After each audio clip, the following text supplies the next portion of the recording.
Allô, je m'appelle Magali Laurent, je suis auteure pour la jeunesse et les jeunes adultes et je suis aussi l'une des auteurs de la collection Frisson. Alors on m'a demandé de réaliser une courte vidéo pour les 30 ans de la collection Frisson. J'en suis très heureuse, d'ailleurs je suis très fière de faire partie de cette collection-là parce que quand j'étais adolescente, je lisais énormément de romans d'épouvante. J'aimais beaucoup les films d'horreur aussi. En fait, je crois que j'aimais vraiment ça me faire peur. C'était une sensation très grisante.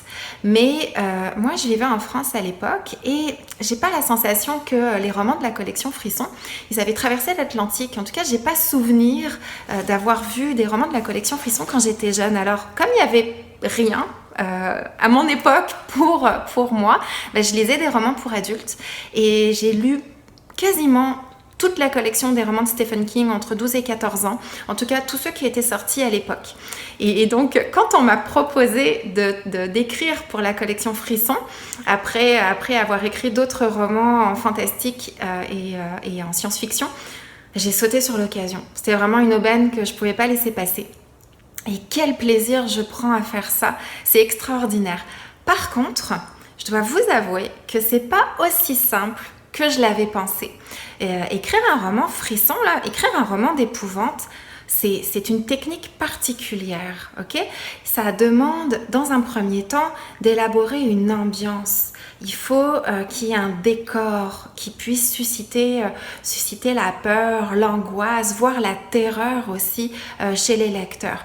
Il y a un suspense à faire monter et c'est très particulier à ces romans-là. Et puis aussi, les romans de la collection Frisson, et les romans d'épouvante en règle générale, ils demandent à ce qu'on conduise notre lecteur sur de fausses pistes. On va essayer de jouer avec les faux semblants, on va brouiller les cartes aussi. Et ça, c'était complètement nouveau pour moi. J'avais jamais fait ça avant.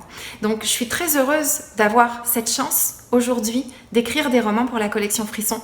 Non seulement parce que j'y prends beaucoup de plaisir, mais aussi parce que j'apprends beaucoup. Et aujourd'hui, je peux affirmer que je vais transposer toutes mes connaissances, tout ce que j'apprends au fur et à mesure de l'écriture de ces romans-là dans mes autres romans, qui ne sont pas des romans d'épouvante. Alors, je vais vous présenter les 2 romans frissons que j'ai écrits jusqu'à maintenant. Le premier, il s'appelle Brume macabre. C'est un roman qui est destiné aux lecteurs de 9 ans et plus. Et ça raconte l'histoire de Jessica qui va passer une fin de semaine dans un chalet avec des membres de sa famille. Et assez rapidement, les adultes se mettent à se comporter de façon très étrange. Et Jessica et ses cousins se retrouvent donc complètement livrés à eux-mêmes. Et comme il n'y a plus moyen de contacter l'extérieur, il n'y a plus de réseau, les cellulaires ne fonctionnent plus, ils décident d'aller chercher de l'aide et donc de sortir du chalet. Mais entre-temps, une brume très épaisse s'est levée, ce qui fait qu'ils se perdent et ils se retrouvent dans un village qui semble abandonné. Et très rapidement, de fil en aiguille, ils vont comprendre qu'ils sont bloqués, prisonniers du village fantôme et qu'une sombre malédiction est reliée à la brume. Donc s'ils veulent s'en sortir, il va falloir qu'ils résolvent l'énigme. Et le deuxième roman que j'ai écrit dans la collection Frisson, c'est L'Antre du Diable. C'est une terreur rouge. Donc là, c'est destiné aux lecteurs de 12 ans et plus. Donc aux lecteurs un petit peu plus avisés. L'Antre du Diable, ça raconte l'histoire de Zacharie qui suit ses parents dans leur chasse aux fantômes. Donc ses parents sont des chasseurs de fantômes, ils en ont fait leur métier. Et accompagnés de 2 de ses amis, ils vont se retrouver dans un hôtel en Ontario, au sommet d'une colline, perdus au milieu de nulle part. Et au début, ils pensent que voilà, il y a une fête entourant l'anniversaire de l'hôtel. Il y a des créatures monstrueuses, des gens déguisés, etc. Donc, ce qui semblait être une fête, au fur et à mesure de l'avancée du roman, se transforme en quelque chose de beaucoup plus, de plus en plus horrifiant. Et Zacharie comprend assez rapidement qu'il se passe des choses très étranges, et non seulement étranges, mais dangereuses. En plus, il y a une tempête qui éclate.